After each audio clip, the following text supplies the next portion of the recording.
الحمد لله رب العالمين والصلاة والسلام على سيدنا محمد الأمين وعلى آله وصحبه ومن تبعهم بإحسان إلى يوم الدين. الشعبة 49 من شعب الإيمان طاعة أولي الأمر. Alors la 49e branche de la foi, le fait d'obéir à nos gouverneurs dans l'obéissance à Dieu, comme on a dit tout le temps.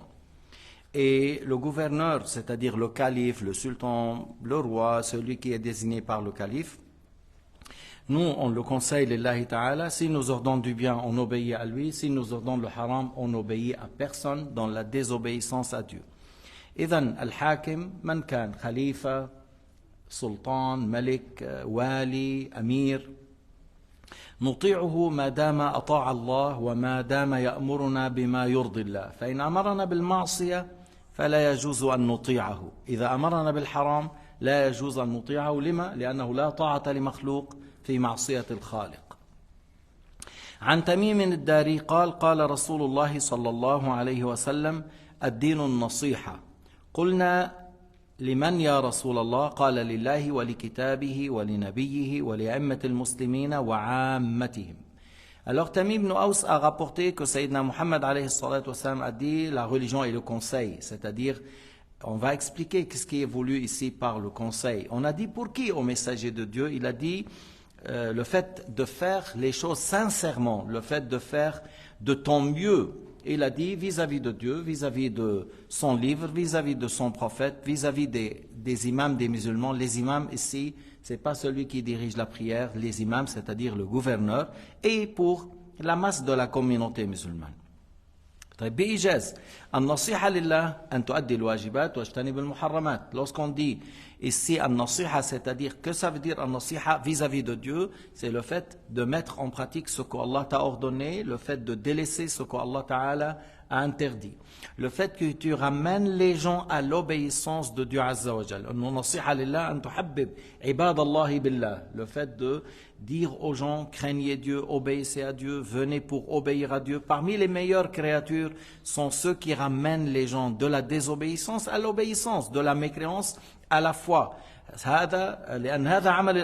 ça le rôle, c'est ça le rôle des messagers, c'est ça le rôle des prophètes. فإذا أن تحبب عباد الله بالله إذا رأيت الطاعة تفرح وإذا رأيت المعصية تحزن. Si tu vois l'obéissance, ça te fait plaisir. Si tu vois le haram, ça te rend malheureux. إذا رأيت الإيمان وتلاوة القرآن تفرح. Si tu vois la foi, la récitation du Coran, l'obéissance, ça te fait plaisir. Si tu vois l'injustice et la désobéissance ou la mécréance, ça te fait du mal. هذا معنى النصيحة لله بمعنى أن تطيعه وتأتي بالعباد ليطيعوه. Le fait d'obéir à Dieu et ramener les gens à obéir et à croire, c'est ça النصيحة vis-à-vis de Dieu Azza wa Jal. ولكتابه, pour son livre, par le fait de mettre en pratique ce qui est dans le Coran al-Karim. النصيحة vis-à-vis du Coran al-Karim, que ça veut dire? Le fait de mettre en pratique ce que Allah Ta'ala a dit, et le fait de délaisser ce qu'Allah a interdit. ما معنى النصيحة لكتاب الله؟ أن تعمل بهديه، تعمل بما فيه من أحكام، تؤدي ما أمر وتترك ما حرم الله عليك وتتعلمه وتعلمه. Le fait d'apprendre le Coran et d'enseigner القرآن الكريم هذا من علامة النصيحة لكتاب الله عز وجل. ولنبيه, et pour son messager par le fait encore de suivre ce que Sayyidina Muhammad a transmis. قل إن كنتم تحبون الله فاتبعوني يحببكم الله. Si vous dites que vous aimiez Allah, alors suivez le prophète Muhammad, Allah vous agrée. Si tu dis j'aime Dieu, le signe que tu aimes Dieu, c'est le fait de suivre son messager. Si tu n'as pas suivi son messager, comment tu peux dire moi j'aime Dieu? Sur quel prétexte? Tu aimes Dieu et tu n'obéis pas à son messager. قل إن كنتم تحبون الله فاتبعوني يحببكم الله. Dis, si vous dites que vous aimiez Allah, suivez-moi, Allah Ta'ala vous agrée. طيب. فإذا النصيحة للرسول عليه الصلاة والسلام هي أن تعمل بهديه وما نهى عنه تتركه. Ce que le prophète a dit, délaisser, on délaisse. Ce que le prophète nous a dit de faire, on fait. Et tu publies et tu enseignes la sunna du prophète alayhi salatu wassalam. Al-murad bis-sunna al-shari'a, le fait d'enseigner aux gens ce que le prophète a transmis. النبي عليه الصلاة والسلام دخل إلى مسجد وجد حلقة ذكر وحلقة علم قال كلاهما إلى خير وبالتعليم بعثت وجلس مع الجماعة التي تتدارس علم الدين. Sayyidina Muhammad est rentré dans la mosquée, il a trouvé 2 séances. Dans une séance, il y a le dhikr, et c'est du bien faire le dhikr. Et les louanges, les invocations. Et dans une autre séance, il y avait le halal et le haram. On apprend, ça c'est halal, ça c'est haram, ça est obligatoire. On apprend la religion. Il a dit, les 2 séances, c'est dans le bien. Mais je suis envoyé pour propager la science.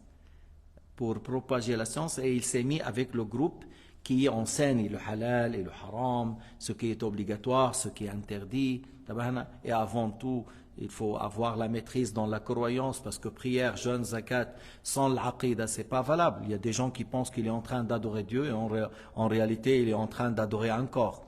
كيف مثل ابن تيمية والمشبهة والمجسمة العثيمين والجبرين والألباني والسديس، هدول الفرقة الضالة المنحرفة الشاذة عن الإسلام والمسلمين، يعتقدوا أن الله جسم قاعد على العرش. الكروا ابن تيمية، ابن القيم, Ibn Baz ou l'Uthaymin ou l'Jibrin, yani le Wahhabin, ils croient qu'Allah est encore assis sur le trône. Il est lourd à tel point que les anges tombent à genoux.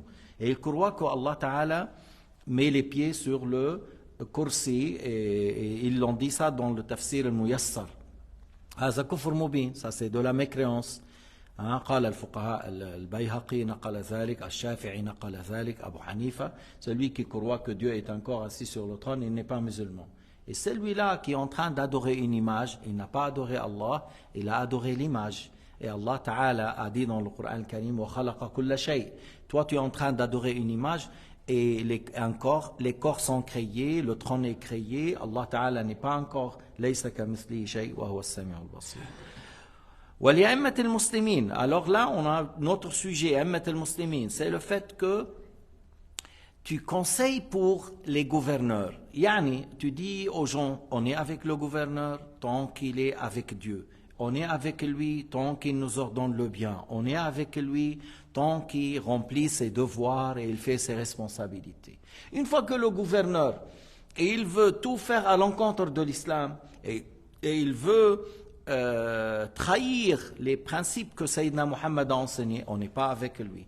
S'il nous dit, non, il faut qu'on tue maintenant les gens, il faut aller tuer ces gens-là, on ne les tue pas. On ne les tue pas. إذا بعت أنت 20 واحد ليقتلوا واحد صحفي بالسفارة التركية ما بيجوز. ما بيجوز. Si le gouverneur te dit, voilà, il faut être, voilà, il faut aller tuer tel journaliste, il nous fatigue ce journaliste, alors il faut le tuer. Il faut dire non. Parce que Allah Ta'ala nous a dit que ça c'est haram. Et toi, tu nous dis de faire, on doit obéir à Dieu avant toi. Si tu dis, non, j'obéis à mon gouverneur, tu obéis à ton gouverneur et tu désobéis à Dieu, c'est grave comme péché. Et à ce moment-là, tu n'as pas conseillé pour ton gouverneur. Conseil pour ton gouverneur, tu dis non. Tu m'ordonnes de faire du mal, je te dis non, il ne faut pas être injuste. Il faut que je te réveille. Et c'est ça le hadith, انصر أخاك ظالما أو مظلوما. ظالما برده عن الحق تمنعه.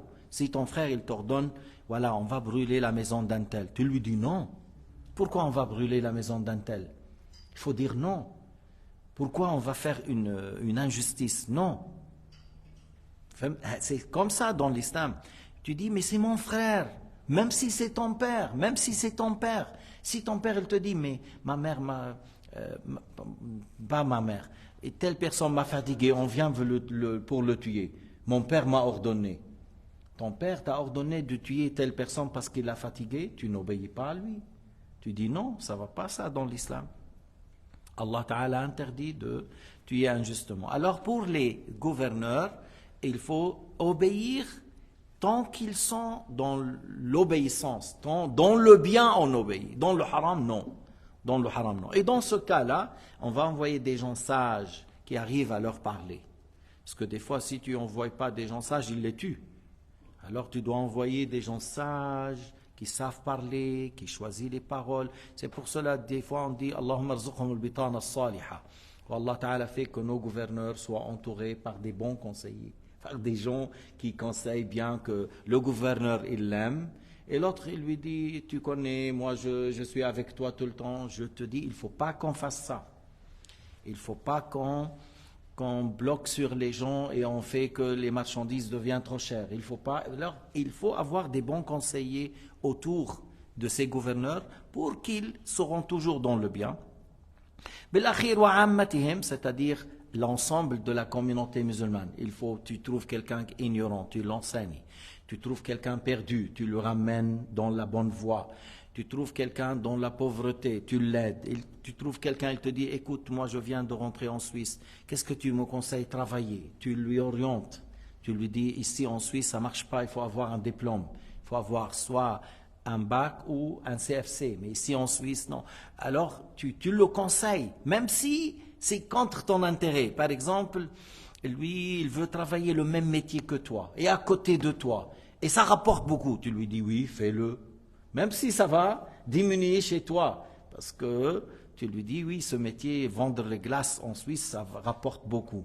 Oui, fais-le. Même si toi, tu vends les glaces, il ne faut pas dire, non, c'est quoi ce métier, il ne faut pas le faire. Il faut vendre les charbons. Pourquoi? Parce que s'il vend les glaces, il va te concurrencer, les clients. Non, alors tu le conseilles, même si à l'encontre de ton intérêt. Tu conseilles Allah Azza wa Jal, le musulman, que ce soit dans les affaires de dunya, que ce soit dans les affaires de la religion. Des fois, tu es un commerçant, tu as beaucoup de marchandises et les prix ont augmenté. Le conseil, il est là pour les musulmans, tu souhaites que les prix baissent. Ce n'est pas pour que les musulmans arrivent à acheter. Même si si les prix baissent, tu vas perdre beaucoup. Oui, mais toi, tu aimes le bien pour les musulmans, même si ça va diminuer ton gain. Tu souhaites qu'il y aura assez de marchandises pour que le prix soit raisonnable, même si ce n'est pas dans ton intérêt. C'est ça, nasiha al-muslimin, le fait d'aimer le bien pour les musulmans, même si c'était quelque chose contre ton intérêt dans le bas monde. Et il s'agit ici dans les affaires du bas monde et dans l'au-delà. عن عائشة رضي الله عنها قالت قال رسول الله صلى الله عليه وسلم من ولي منكم عملا فأراد الله به خيرا جعل له وزيرا صالحا إن نسي ذكره وإن ذكر أعانه. Il a dit Aïcha radiyallahu anha que le prophète alayhi salatu wassalam a dit, si quelqu'un a eu une affaire, c'est-à-dire un poste comme amir, roi, sultan, gouverneur, et Allah Ta'ala lui a voulu pour lui le bien, il lui facilite d'avoir un bon ministre, un bon conseiller, un bon ministre, un bon conseiller. S'il oublie, il le rappelle. S'il se rappelle, il le donne soutien. Je donne l'exemple de qui? Nizamul Mulk. Nizamul Mulk. Le ministre dans l'état Saljouk, qui était le ministre pour le roi, pour le sultan, si vous voulez, sultan Alb Arslan, Malik Shah, Toghrul Bek. Alors seulement, si vous cherchez Nizamul Mulk, ce grand ministre, qu'est-ce qu'il a fait? Il était ministre chez 2-3 sultans. Qu'est-ce qu'il a fait pour l'islam et les musulmans? Il était un grand homme, un grand ministre. Il s'occupait des savants, il s'occupait des pauvres, il s'occupait de Ilm al-Din. Mais c'est un grand pieux, un grand wali. Nizam al-Mulk. Lisez, si vous cherchez Nizam al-Mulk, vous allez savoir de qui est cet homme. Comment il gérait l'état de Salajiqa, qui ont pris une grande victoire, que ce soit sur les Tatars, que ce soit sur les croisés, que ce soit dans des pays lointains. Et c'était des gens qui prenaient soin de la science de l'aqida, qui prenaient soin de Tawhid, que vraiment les musulmans à leur époque étaient dans leur meilleure époque, parmi les meilleures époques à l'époque de Alb Arslan ou Malik Shah ou كذا. نسأل الله سبحانه وتعالى أن يوفقنا لما يحبه ويرضاه وأن يعيننا على ما يحبه ويرضاه والحمد لله رب العالمين وصلى الله على سيدنا محمد وعلى آله وصحبه